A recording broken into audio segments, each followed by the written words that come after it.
Hey, good evening, everyone. Welcome to Real Talk with Ellison, and I am Ellison.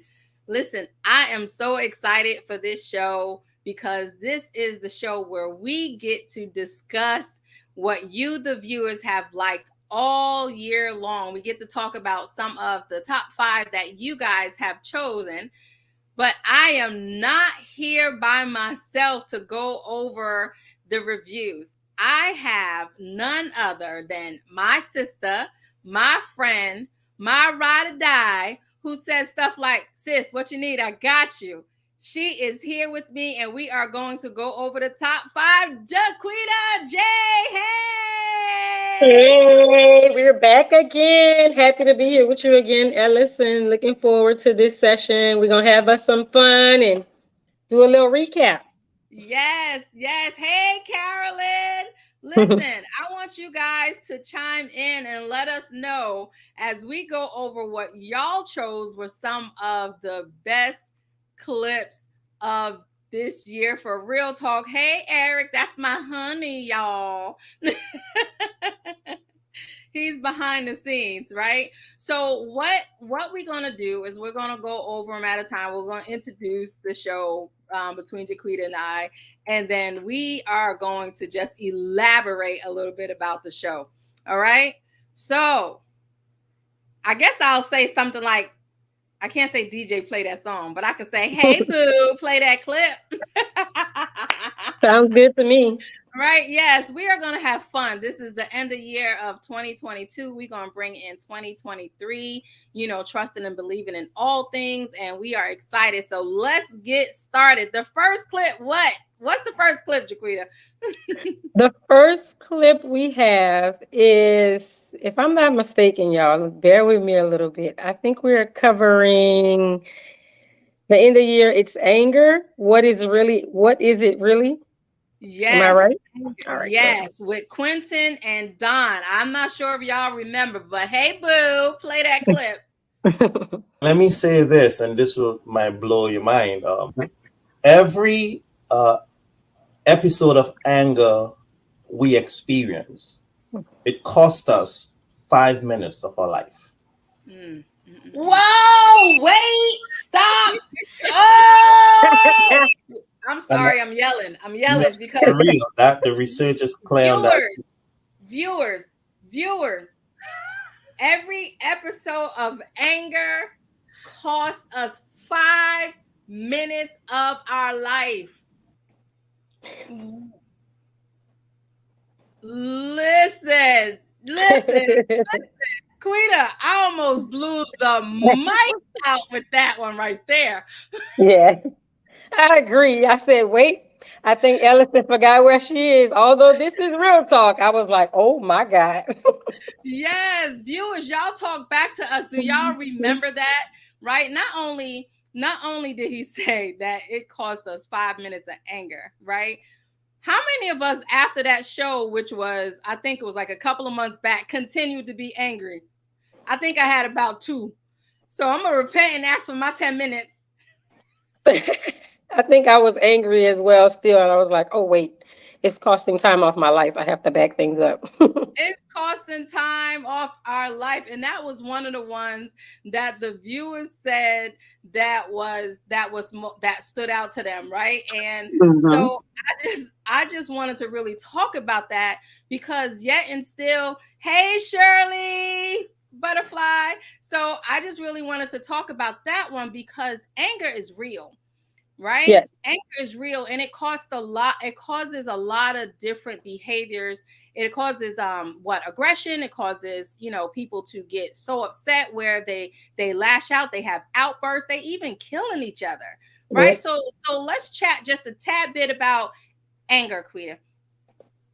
I agree with the things that you said. I also believe that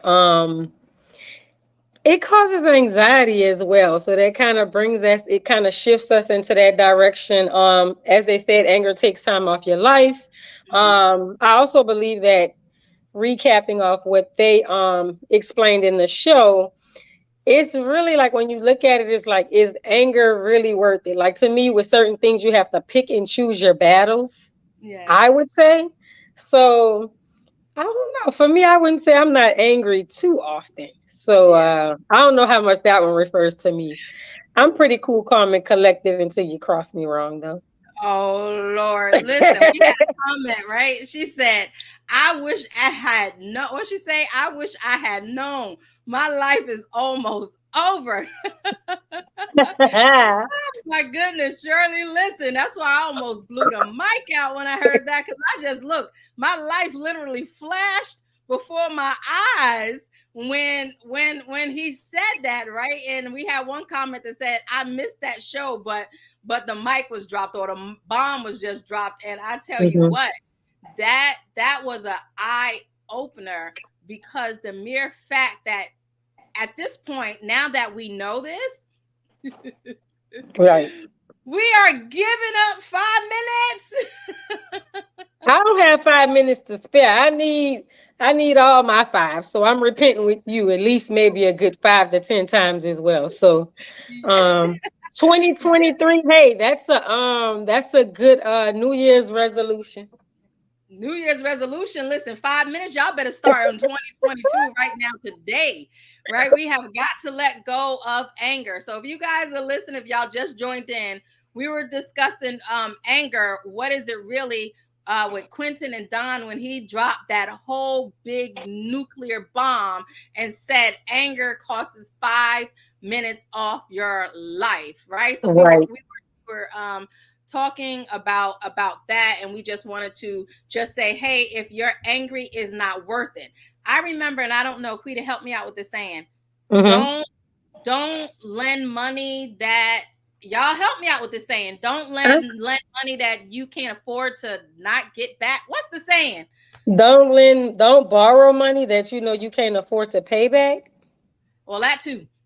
Oh, well, I never heard no other saying then, so I may have to be schooled. I'm sorry. Anyway, so whatever it What is is about it? lending the money, don't lend them your 5 minutes because you ain't getting them 5 minutes back. Mm, yeah, Don't definitely get don't. 5 minutes. Yeah, giving them 5 minutes actually brings up the fact that it starts to allow that person to hold grudges as well. So they start Yes. holding on to grudges. Grudges is it's a part of being angry as well, you know? Yes, it is. Both Shirley and Sharon was like, we letting it go. Like it's just time to let go. It's not worth it. It's not worth it. And like I said, at this point, now that we know, if we continue to get angry, we are allowing ourselves to be angry. We are choosing to give that person 5 minutes of our life. Woo, Right. that was mind blowing right there. That was mind Yeah. blowing. Oh So yeah, that it blew the that roof off your top. what you say? It blew the roof off your top. You almost came through the screen when he said that. I was on my way. I was on my way. Y'all lucky you ain't see me drop to my knees and start repenting right there. Right. Oh, merciful Definitely. God, please give me my 5 minutes. Oh, merciful God. Amen. I think Ellison, you need to give her much more than 5 minutes. Amen. So that was that one. The next one that we are talking about is the power of healthy relationships, right? Yeah. So And that was I, with Glenn and how about Sherry. this? How about this? Mhm. I'm just gonna say boo. Oh, okay. Wait, before we move on. Oh Thank you, God. Miriam. What she say? What is it? Don't lend money that you want back. They might not pay it back. It's a gift to the lender. So I'm gifting you 5 minutes of my life. Woo! Oh Woo! God. Woo! I Right. don't know So how much I'm gifting. so also in that episode, I believe you talked about it. We talked a little bit about how you hold on to how it anger is because you holding on to grudges, and so many of us hold on to grudges, and some of us have grudges and we don't even know we have grudges. We have Right. grudges from way back, Right. It's right? true. And then something else that they said on the show that y'all that who knows me know I say it often. You teach people how to treat you, Right. right? Right. Okay. It's a So learning hold process. said that because I Hold on wanted to before I address get. that Preston has said about how about unresolved and lingering, what do you say, unresolved and lingering issues that people refuse to address. Yeah, that's a Okay. grudge. That's a Mhm. choice to make, right? Holding on to a grudge is a choice the individual makes. And what Mm, motivates grudges is this belief of some type of entitled response from the person that the grudge is held against, whether that is an apology or whether that is a payback of some type. Usually is this sense of being entitled to some type of repayment or some type of behavior towards the individual. But holding on to grudge affects no one but the individual holding the grudge. holding on, y'all Right? heard it. Holding on to the grudge affects no one but us. Yes. Agreed. Holding on to the grudge only affects us. Yep. Because that person technically that you mad at, I mean, I'm sure they're resting. They're not losing no sleep for you. You're losing sleep for them, but they definitely not losing it for you. So it's like That's it's a waste of time. So hey. That's right. That is Hmm. so right. That is Yeah. so right. So, all Hmm. right, Boo. We said we was gonna say Boo. Play that clip. Play that clip, boo. Or his statement is a summation of everything Don was saying and what we're saying, that you gotta have boundaries. And if a person struggles to respect your boundaries, what they're really saying is, I struggle to respect the relationship. Oh, Clinton. You can't just drop that bomb. Listen, if y'all gotta go, y'all gotta go. But real talk with Ellison, we listening, and Clinton's gonna get into that right there. He said, "Did y'all hear?" Okay, I'm trying to keep it low. Did y'all hear what he said? He said, I'm saying, if I don't respect your boundaries, I'm not respecting the relationship." Because we Oh, teach people how to treat us by mm, what we tolerate. yes, Mm. yes. That's Oh, it. Jesus. We teach people how to treat us. If I don't say that 100 times a day, I don't say that at all. That Woo! show made you excited. I just Yes, and look at Don. Hey, Don, what's going on? Yes, Don and saw Quentin. in the building. Their segment, Anger, what is it really? And I can't wait to talk with Don and them more in 2023. But listen, guys, for y'all that missed that show, I dare you to go back. It's called Anger, What Is It Really? With Don Sinkfield and Quentin Clovis. I mean, that show was powerful. It was. He said, if you allow people to cross your boundaries, it's this disrespect. They're disrespecting you. It's a disrespect. They're saying, I don't respect you nor your boundaries. Lord have mercy. Woo. All right. All right. Our next video that we have coming up is with Glenn and Cherie Brooks, and it was the power of healthy relationships. And we know that a lot of people are struggling with relationships. Quita, whether it's marriages, whether it's family, whether it's sibling, whether it's Co-workers. Yeah, co-workers. that's a big Yes, people are struggling in relationships, and Glenn and Cherie, they are marriage specialists, but they definitely talk about across the board. So let's go ahead, and you want to tell Boo to run that clip. boo. We need you to run that clip. Right, so listen, I like that you said our listen to how I'm gonna say it, our past marriages were not our failures, but we looked at them as goals to get past. I feel like sometimes we look at what we've done in the past, our failed, you hear him say our failed relationships. Right. Man, that was powerful. I like that y'all use that like that, goals. Yeah, I think that for us, those benchmarks serve to be, and we'll probably get into some of the things. We recognize that our relationship is powerful, and there is a power that's represented in how we show up. And quite frankly, when we say that, meaning there's something for us to do. This relationship isn't just about us. And I think that unfortunately, most people get into relationships because it's just about them. And unfortunately, I think that that's not a big enough reason to fight sometimes, because you can quit on each other easily. But somehow when you feel as though you're responsible for a greater group, if you will, a greater audience, if you will, it encourages you to continue to show up. Yes. Wow. So that was Glenn and Cherie. They're talking about the power of relationships. I like that they said they learned from, even though they were talking about, they both were married before and it failed. How much more can we learn, not just if we had a failed marriage, but from those relationships that we have had? And Quita, you said co-workers, so whether it's co-workers, siblings, or anything else, how do we learn from that? Well, I think no matter what relationship we is, it's a work in progress. You have to be determined, you have to be willing, you have to be motivated, you have to have the desire to fix or deal with that actual relationship. If it's not there, if you don't have the momentum to do so, then it's actually dead. So a healthy and powerful way to deal with it is that you have to have the desire to want the situation or the relationship to be healthy.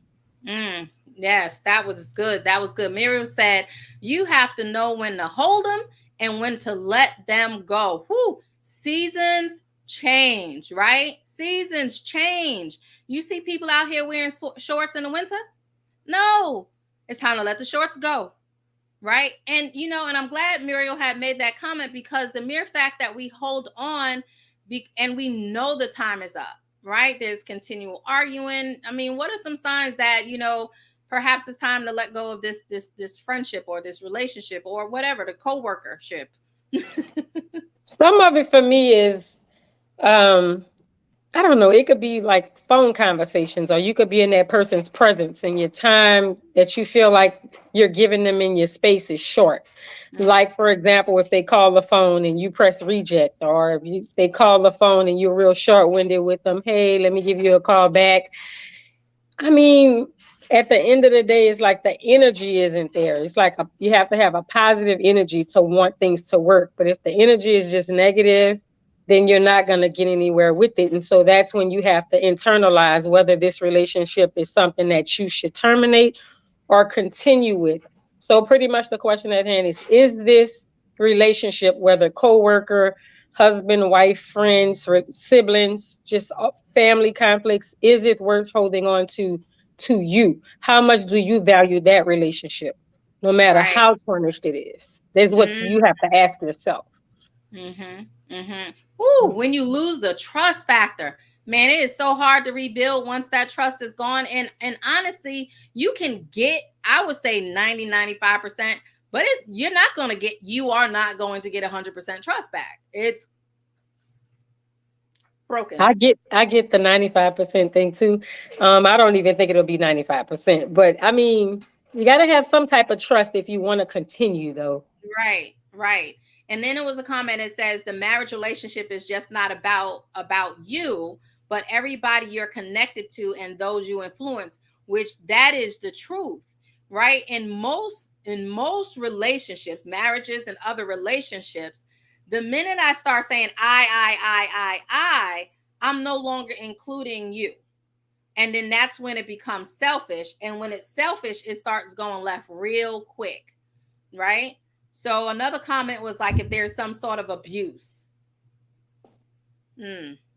emotional abuse, abuse, physical, financial abuse. There's a lot of different types of abuse. Yeah, it's time to let it go. All right, we have another part to that clip. All right, boo. In everything that you do, it's not about happiness. There are going to be hills and valleys. Whenever you bring two people from two different backgrounds together, there's going to be some rubbing. There's going to be some iron sharpening iron. And so, yes, you want to have peace. you want to have joy in your relationship, but it's not about being happy. One of the sayings that people say all the time that rubs me the wrong way is that happy wife, happy life. Come on. That's Come bull. on. That is I'm bull. about to jump out my skin. I don't need him to make me happy. I don't want you. So it reminds me of, what is the Eddie Murphy movie, Coming to America, when the lady's jumping down, whatever you like. I don't want my husband doing whatever you like. Whatever you like. Whatever. I don't if I don't need that. Woo! That's at the end of the day. Woo! So again, that was powerful. Remember when she was jumping on? All right, y'all put a thumbs up in the chat if y'all remember Eddie Murphy's Coming to America. Thumbs up, say or I do. Right? So listen. If y'all ain't hear nothing else in 2023, you cannot allow anyone else the space to make you happy, because they can't make you happy. Okay, what are you talking about, Ellasin? I have to have happiness on the inside first, and then they can aid to my happiness. Talk to that, Quita. I agree that in order for us to be happy, we have to, it's internal. Sometimes in relationships, marriages, being a parent, being like myself, a daughter to my mother, I have to make myself happy first. And like you said, you have to sometimes wean or teach a person as far as what your likings are. Like, people can't read your mind. I'm even learning that in my marriage. Like, I can say all day, I want my husband to take me to the movies and get some ice cream. Or if I don't display it or express it, then how can he really know? He can't read my mind either. So, I mean, I don't agree with the happy life, happy wife. I think that makes a woman look bad, that happy wife, happy life, when a man says that. I don't like it at all. I just don't like it. However, I think, like you said, it's we and it takes two. So I think we have to find the happiness within ourselves and combine it and bring it together to have complete happiness. That's right. That's right. When I hear happy wife, happy life, I immediately tell any of my clients or people or whatever that is not the truth, because if I am doing everything to make you happy and or try to make you happy or aid in your happiness, but I'm not getting anything in return, then I am putting myself on the back burner. Right? Now, it would be different if you were 100% pleasing me and I was 100% pleasing you, and we were making it work together. That's different, right? Eric said men think if they just give women what they want, they will stop nagging them and they will have peace. Mean that. But then how much do you really have peace? Because are you happy? She might not be nagging, but are you happy? And Quita, that goes back to what you said. In any relationship, are we being specific in telling the person what we like and what we don't like? Right. That is definitely true. I agree with I saw what Eric said. I don't agree. I disagree with I don't believe that if my husband gave me everything I wanted, then I wouldn't nag him. I guess I'm not one of those women that's like that. I'm more of you can pick me a flower off a tree and it's pleasing to me. I could go on for days and feel happy about you picking me a flower off a tree. It's kind of like, I got an example because this is real talk, right? Yes. So when they have this saying, happy wife, happy life, it's kind of like a man saying, oh, whatever she wants, she can have. I'll just sit here and be miserable and stuck in my skin. But as long as she's smiling, I'm willing to live life and be miserable. Well, for me, if that's the case, I don't want to be married. I mean, I'm okay with going without. And since we're talking real talk, it's like with a woman and a man and they're intimate, right? Even on the intimate side. I mean, a man, of course, thinks more opposite than a woman, right? Yeah. So in the bedroom, think about it. Happy wife, happy life. But then it's on the intimate side, it's like a man life is happy. as long as he has the intimate side more than anything else. So to me, it's like it's a double standard, and I just don't think it's right. I think Right. it's meant for I both agree to with you. enjoy all together. So I'm trying to keep it like real talk, but like No, not too real talk. you listen, you fine. I agree with you. I agree with you 100%. And even with friends, Sharon said that I agree with the simple things that matter. That is true. Mhm. But even with friendship, right? Because that is what I meant. I just said in a nicer manner. Okay. So, but even with a friendship, right? And I know with you and I, right? We have our little cues when, like, for Mhm. instance, you go, "Okay, mother." What does Oh to yes, me? that I means I know didn't that heard means you enough. feel like I'm getting on you too much about stuff. But that's the point of sharing what your likes and dislikes and what you need and all that stuff in friendship. And Mhm. we need to share all those things with everybody, whether it's your church members, your friends, your kids. Let them know your likes and your dislikes in the relationship, right? All Right. right. Boo. Play that clip. End of the day, I want my wife to talk to me. At the end Yeah. of the day, I want her to hear me. I want her Yeah. to understand me, right? And so, because of that, I don't want her to shut down. I don't want her to Yeah. leave and go into the next room. So, because it's costing me when she does that. So, what do I going to do? I listen, and she taught me this early on. I don't care how you talk to everybody else, but with Right. me, there's a Woo, button that you woo, turn, and woo, you Oh need to Lord. you need to back it off woo. 10. Yes. And there are times where I've learned to see when she's glassed over, when she's Yeah. glossed over. Right. And I'm like, oh, I'm too loud, ain't I? She was Yeah. like, Yeah. and then she Our then our, then our then partners. Eric, then they give you that look that look like you boo boo the food tomorrow. Yeah. I like that. So the reason why that part was one of the viewers' points is because it's like, I listen, like that. listen to the person, listen to your friend, listen to your sister, listen to your mother, listen to that coworker, listen to the church member, listen to your spouse, and don't ignore their needs. Don't Right. ignore their wants. Don't ignore their dislikes. And you know what? Sometimes we hear more when we tone it down. Bring it down. We Bring it learned down. about taking 5 minutes off the first few minutes of the show. So just Right. tone it down so they can Right. hear, right? I agree. I agree. Mhm. Bring it down. Sometimes I think in the midst of me and my husband having an argument or a disagreement, I would say I Heated would, huh? fellowship. Heated fellowship. Heated fellowship. So for me, it's kind of like he catches my high pitch before I catch it, and he'll say, "Well, I have one question," and I'm like, "Well, what's the question?" "Well, why are you hollering?" I'm like, "Oh, I didn't realize I was hollering. Let me bring my bass down just a little bit." And then I have to every now and then. I am the guilty one on this. I think I tend to raise my voice Women faster. are more high pitched. Oh yeah, more high pitch. I like that word. High pitch, not loud or anything like that, but more high pitch. So I gotta make you guys laugh. My brother was over here visiting one day and he was like, I know marriages has its highs and lows.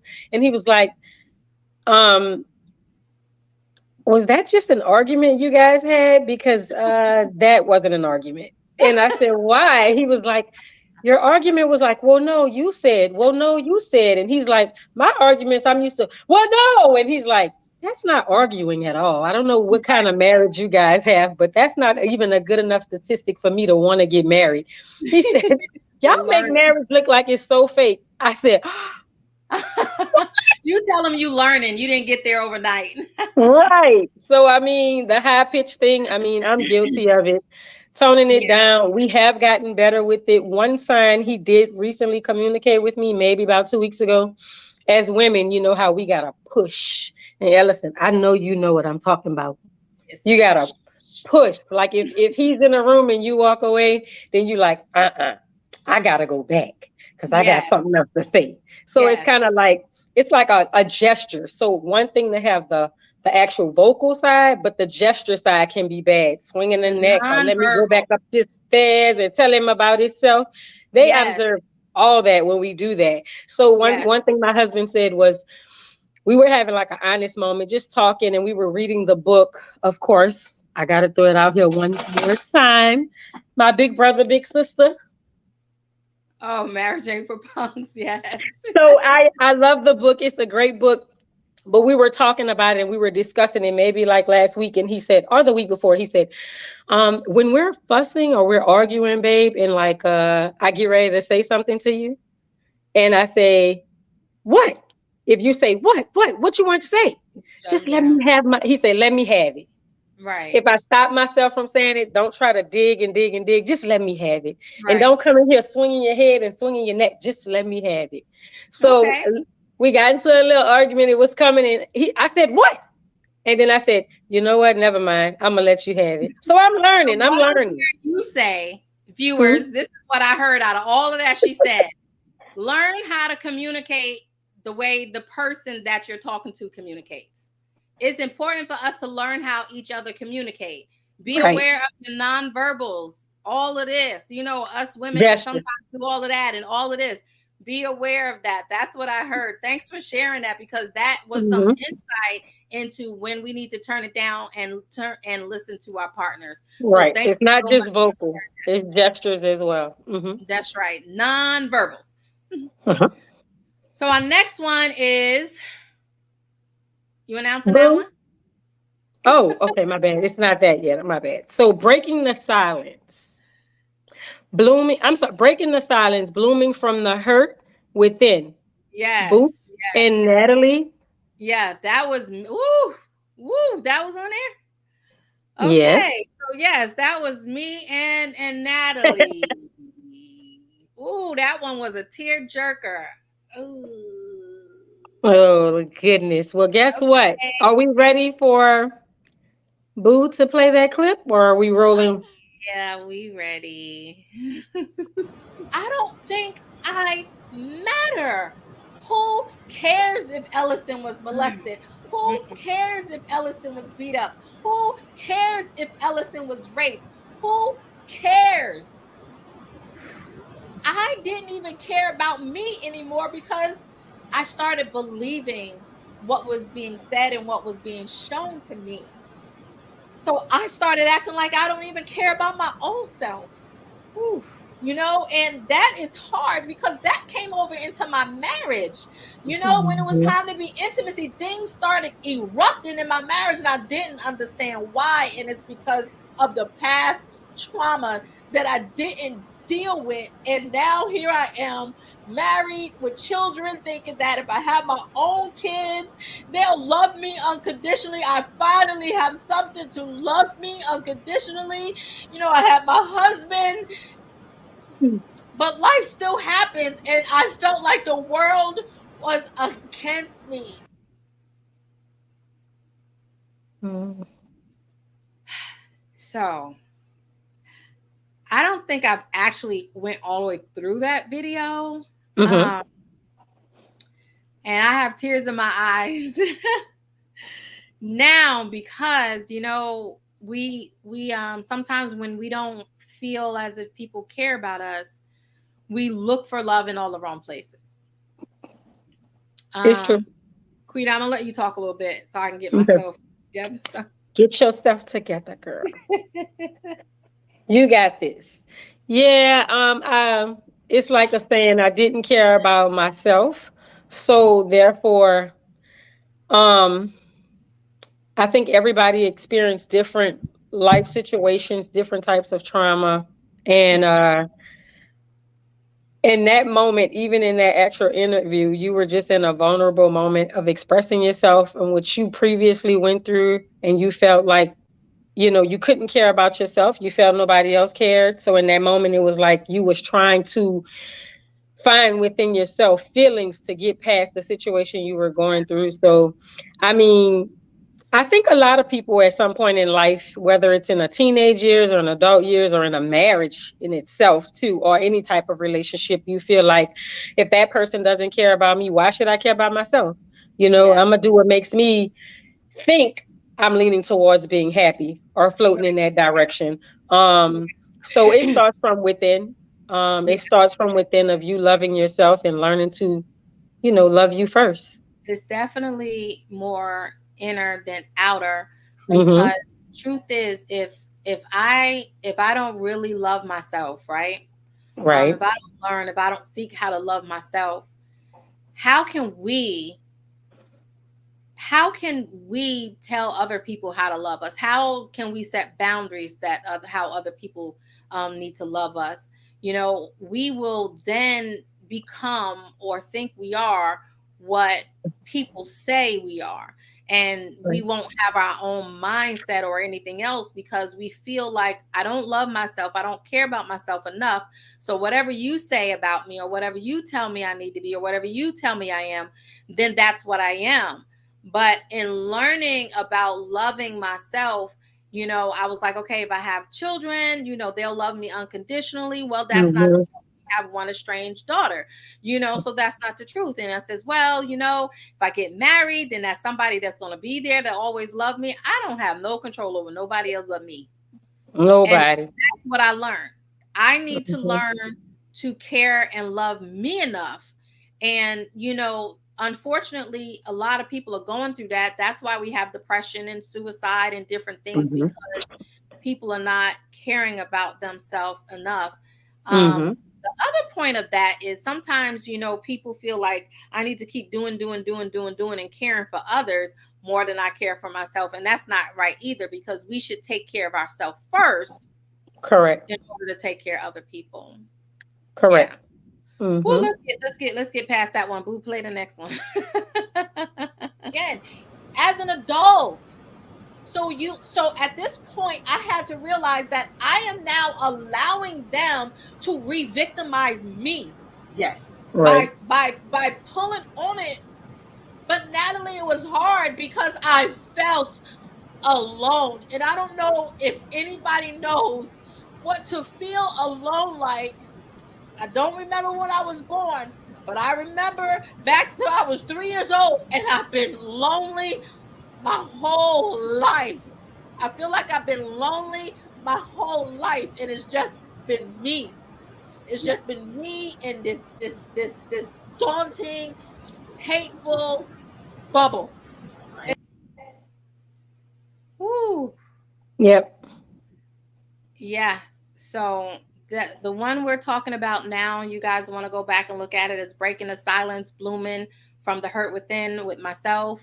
Muriel said, wow, I missed that. Life experiences when it's shared hurts. When people can share, it brings release to themselves and others. The Lord showed you the true love and how you are helping others. And Mm-hmm. yes, that is so true. I can relate to Mm-hmm. this video. Surely, yes. I Mm-hmm. think a lot of people can relate, to loneliness. The ones that can't, God bless you. Really, you don't know how truly blessed you are if you can't relate to being lonely. Not alone, not alone, lonely. And lonely is a state of mind. It's a mind. Mm-hmm. And when you feel like the world is against you, and in that clip I shared that, one of my siblings tried to, well, actually, fought and hit my mother in her belly, trying to make sure I didn't come forth. So when you actually go through life and you know that someone didn't want you here almost your whole life, it's a lonely feeling. It's a lonely feeling. Mm-hmm. It really is. Yeah. Uh, Selah. yeah, that segment is a pretty hard one. Yeah. Of course, to even watch in itself. Mhm. Um, Yeah, it is. I like the fact that you said, and you don't mean lonely as in standing alone, you mean lonely within your mind. I Yeah. think at some point everybody may go through that, whether they suffer with mental illness, whether they don't suffer with mental illness. It could just be a loneliness where you yearn more or desire for your kids. It could be a yearning for your marriage. It could be that you feel alone within the marriage, that you feel like you fighting and the other one's not fighting, and you just feel like you're standing in an isolated situation with no one to help, you know, grab you out of the situation. So in my opinion, I think just about everybody in this world possibly can relate to you saying it the way you said it. You said lonely in the mind. Um, any relationship that's a bad breakup, at one point, for you guys to be where you are, you had to feel lonely at some point. Even with your kids, when you feel a detachment from your kids, it had to be a loneliness at some point. Or Yeah. you're not involved with your parents, it's a Yeah. loneliness. Yeah. um Carolyn said, when God allows you to go through a situation, it strengthens you to help others because you have experienced it and you have been delivered. That's right. Delivered. Hmm. That's a Hmm. powerful word, delivered. Hmm. So, am I saying Marilyn or Meryl? I want to Muriel. make sure. Okay, Miss Brooks. I don't want to butcher your name. I lost my mother at 8 years old, and it was so lonely without her. I was covered by the love from my family, but nothing could take her place. That's right. That's right. That is powerful because that's something that you know, I lost my mother when I was 8. You know, you had 8 years, and a lot of people don't even remember those first 8 years. So you Mhm, have to hold on or rely on, family to, help you with the memories and shower you with love. And if mhm. you have family, that is a wonderful thing.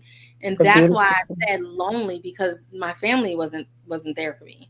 Mhm, I met the yous of the world, Quita, the mhm, yous and other people who filled in that void. So my family became mhm. the ones that didn't share my blood. Woo, Right. boo, play that clip. You can love you. The most important thing that you can do is love yourself. Because when you Mhm, love yourself, when you're secure in yourself, when you mhm. believe in you, you will set boundaries and you won't let anybody cross those That's boundaries. right. Mm. You will That's set right. boundaries when you love you and not let anybody cross those boundaries. Mhm. Boundaries need to be in every relationship. They Agree. just, and the boundary is not for the other person, it's for you, right? Agree. Agree. That's what the boundary is. You agree, Queet? I agree 100%. You have to set a boundary. That's the only way you're gonna be sane. It's the only way you're gonna find peace within yourself. Right. Setting a boundary. Setting a boundary doesn't mean that it's that you don't love that individual or that particular situation. It's just something that brings you your own inner peace. If you don't set boundaries between yourself, even with your spouse, it's still boundaries. You drive yourself nuts if you don't. That's right. And as that Brigitte said, it's now that's real talk. Boundaries are for us. All right. So we're gonna keep it moving. We're gonna keep it Let's moving. go, Brigitte. Yeah. I'm excited about this next one, sister girl. It is Oh my removing God. stigma Let's go. with Jay Garrett and Travis Johnson. Come on now. My boy. Of course, in most cases, substance users don't just wake up one morning and say, I want to be an addict. It's usually a result of an inability to manage one's life, and therefore I'll use a substance to self medicate.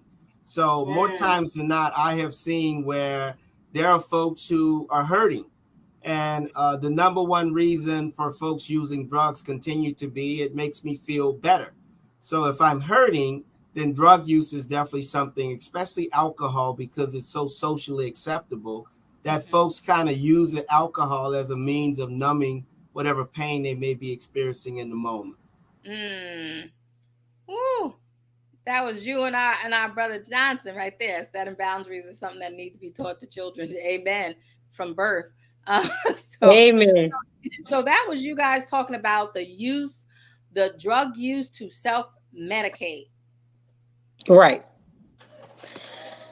Yep. So just to recap, I enjoyed that session. I enjoyed having Dr. Johnson on it. He has taught me a lot as my supervisor. Big ups to Dr. Travis, um, who's encouraging me to continue my education and help others. It has helped my substance abuse career boom. So hopefully it continues to boom. But yeah, the stigma in society, which is something we still talking about. Hopefully we can get others to come out of the stigma that's currently happening in the world today, which would be great, of course. But yeah, I enjoyed that session with Dr. Johnson. Um, Drug use, self-medicating. I deal with a lot of clients with that as well. So it's big And today. and the thing about self-medicating, people don't realize that, it's a depressant already. So what are you self-medicating? If you're feeling depressed and now you're going to go to, a drug of choice, it's the same thing. You're still, it's a depressant. And the problem is still there when your high come down. The problem is still there when the high come down. You living in the moment in la la land, but definitely when you come down off that high, it will still be there. Um, and I think too, I think some people don't understand that with the actual use of drugs like self-medication. So let's say somebody does heroin or someone does marijuana, and people tend to judge them, but it's also prescribed medications that people use that self-medicating as well, and they use that as a way to be in denial that they're Mm, not abusing drugs. But it either way, it's hand in hand. that's good. One's no different than the next one. That's good. Just because it says prescribed, whether it's prescribed to you or whether it was prescribed from a friend and she passed it to you, it's all the same. It's one Right. doesn't overbalance the next, when That's it comes to self-medicating. that's good. That's good. Mm. All right. Boo. Play that clip. Will say is that I've noticed a lot of people, we grew up in church, we have faith, it's instilled in us. As we get older, we sometimes drift away. And what we were taught and what we do currently in our adult years, it doesn't normally come together. So I see it as being, and then also it's a judgmental thing. A lot of people believe in God, but doesn't really necessarily want to go into the church in fear of being judged for what they do, or that Right. they have mental illness, or that they use substance as well. So that tends to shift people away from the spiritual side, although they may have faith as well. Or they tend to say, well, pastors and preachers, they want to judge, but what do they do behind closed doors? So I don't even necessarily trust them either. So Right. people that has that stigma tend to judge as well, Yeah. people on the spiritual side too. So Wow. Feeling judged, right? By the church. We're not supposed to judge, but yet you were saying that, you feel like churches, or not all churches, but some people in the church judges those with mental illness, or that abuse drugs, right? right. And I don't everything's not a demon. No. Everything's definitely not a demon. I went to church. It was a few years back when my family member found out she was diagnosed with mental illness. She went to the church and she felt comfortable enough to kind of talk to a minister that was there. And the first thing that came out the woman's mouth was, you can beat that demon. And my eyes got so big, I was like, oh my God. Like, I just didn't want her to flip out or anything with what she had spoken about. And I agree with you. I mean, that doesn't, people in the church want to say that's a demon that's stored upon them. But, you're not even in that person's shoes. You're not in that person's mindset. You don't know what they're going through. It's people who take medications every day, daily as they should, and they still battling auditory and visual hallucinations, So, I mean, you don't know if you're not in that individual's actual shoes. That's right. I like that comment. It says, we are supposed to judge the sin, but love the person. Sometimes, however, we judge before we understand the whole situation. You guys, let me know if y'all agree with that statement. We're supposed to judge the sin, but love the person. And sometimes the person feels all the judge and no love, right? So do y'all agree? Yes, put a I do, a yes, and maybe, or what's your thought process on that? We're supposed to judge, we as Christians are supposed to judge the sin and love the person. Right? Okay. All right. Y'all help us and let us know. Quita, that was a good segment. You was really knowledgeable on that. You sounded educated, my sister. Oh, well, thank you, my sister. I try. Yeah, so Sharon said, I do. Yes, yes, yes. So I do. Yes. I agree. Yes. Judge the sin. Love. I agree. Eric says, love the people. love the people. Amen. Amen. See, it's always somebody that don't listen. Carolyn, I'm just kidding. I can clown on the last show of 2022. Amen. Amen. Amen. Right. So, And you know what? To add to that really quick though, I just want to say you never know at what point in your life you can be going through or can possibly experience what that person may have already experienced. So it's not, you don't want to be judgmental at all because, you could be placed in that situation as well. Who's to say tomorrow mentally I'll be feeling fine when I wake up as well? At what point could possibly be a breaking point? yes, yes, yes, I agree. Muriel said, yes, we are supposed to love the person. All right, the next one and the last one. This was the people's choice. This is the next and the last one, right? And what's it say, Quita? You got it? I got it. Restoring the hope. Felton, 13. I may be, I'm just butchering people Oh, names. sorry. I mean, I'm gonna let you have it, but it's restoring the hope, All and right, you can take it from there. restoring the help. We hope. We had Bishop Felton on there. We had Pastor Eric on there. We had Muriel Brooks on there. We had Bishop Graves on there, and we had my brother Preston on there. Right. So before we Mm-hmm. that one, Shirley said one have to be very careful how to speak on another. That is true. That goes right with what you said, Quita. We Mm-hmm. definitely have to be careful. So yes, we talked about restoring the hope, and we had a powerful panel, right? So Right. Muriel, you can see yourself on this one, right? So all right, boo. Yes, I wanted to jump on with Bishop Grave. I wanted Go to ahead. Go say, ahead. he talked about that training environment. And sometimes we are so quick in today's times to take people out of their training environment. Uh-oh. The training environment is that experience, as Preston Young was talking about, that experience, letting them, allowing them to get an experience to have hope in God. And in our world today, we oftentimes try to hurry up and help them out of that experience and get them Ooh, out of their troubles instead of letting them depend on God and having hope in that's good. God. So, we playing mother and father today where we're running to the rescue so quickly. Yes, we teaching them the word, but we're not leaving that training environment to have hope and Yeah. dependency on Christ. Mm-hmm. Yeah, that's. I think. Train them. Look, I think we all a little guilty on that one, especially Yes. those of us who have kids. It's hard to watch them fall. Yes. So he's right, but I'm not there yet. Ouch. But yes, we definitely need to have a training environment. Shirley, thank you. I've Mm-hmm. enjoyed this segment as well. It's good to laugh, right? Laughing is Mm-hmm. pleasing to the soul. So yes, Mm-hmm. we have to definitely have a training environment. And just like we need to have them some home training, they need to have training about the Lord, right? We Right. can't let that be the generation that forgets about God.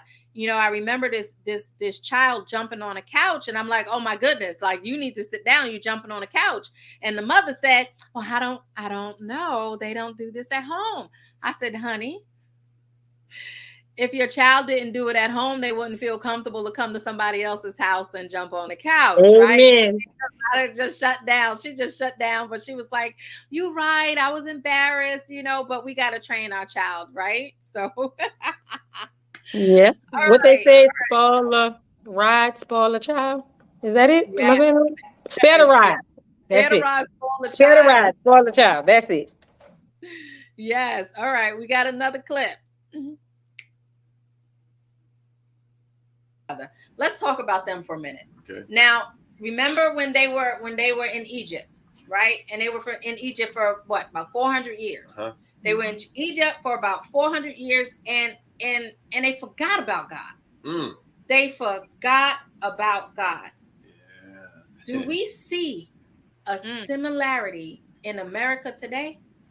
I want to go to Bishop Felton first, and then Preston, I'm coming to you. Wow. Do we see a similarity? They forgot about God. Thank you. So wait. So they forgot about God, but we said we don't want you in our school. We don't want you in our homes. You can't say the name of Jesus. We don't want. They might have forgot, but we in America, we put God out. Jesus. I'm sorry. Go ahead, Bishop Felton. Woo! Listen, y'all got to talk back to me on that one. Yeah, I don't even know if y'all noticed, but since 2017, if y'all find a quarter, even now the man that used to face In God We Trust has now facing the other way. His back is turned to In God We Trust. Check your quarters. Check your quarters. Dang, I ain't never checked no quarters, girl. I believe it started in 2017, maybe 2018. But yeah, right. Train your children and not spoil them or make them your friend. Woo! Agreed. Yes, agree. And I think that's the problem. I think it is as well. I think though in today's society things have shifted a little bit. Well,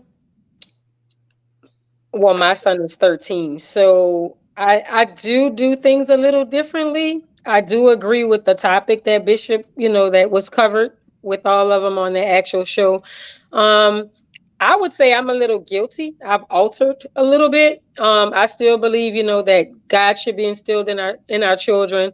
I agree with you 100%, Ellison, maybe 1,000% that we in America, turned our backs on God. It wasn't pushed out of, it's just something that we seem like we're choosing to do. So I think we're all guilty on that. One thing I would say I do a little different. I don't quite do it like my grandmother did it. I don't like the saying,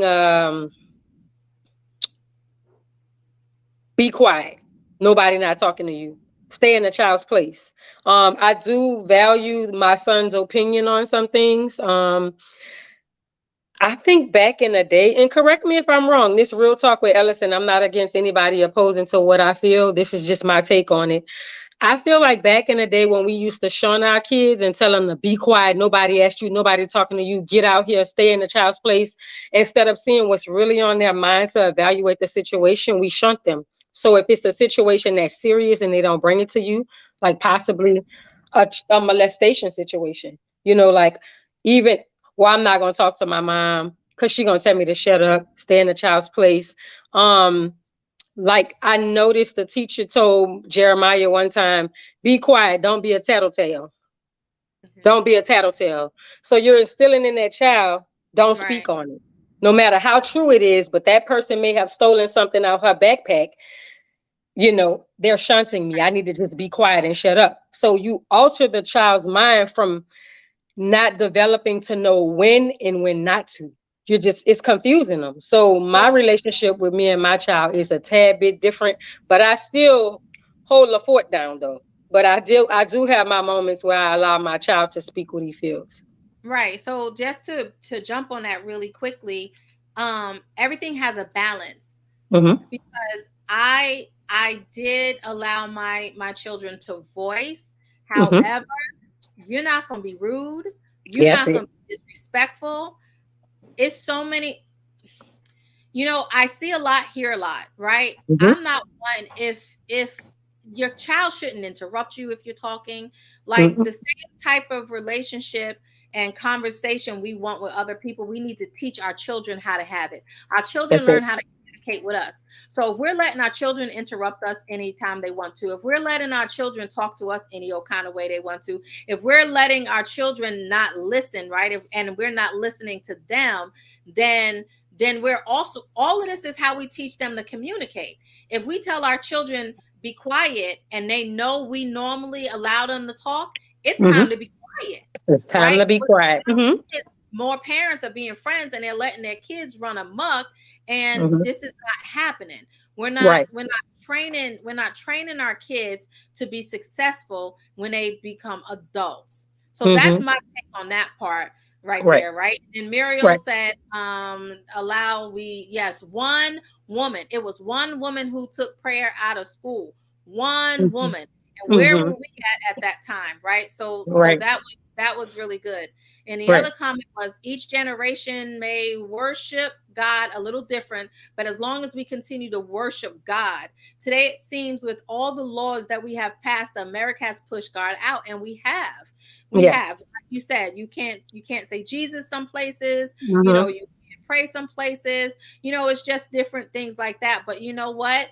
God does not give us the spirit of fear. We should stand up and be bold, and we have to speak what God tells us to speak. Right. Amen. Ooh, play that clip. Boo. What? That's Oh so good. Lord, this the one where you excited. Allowing them to get an experience. They forgot about God. Okay. Do we see a similarity in America today? What happened, Boo? And Wait.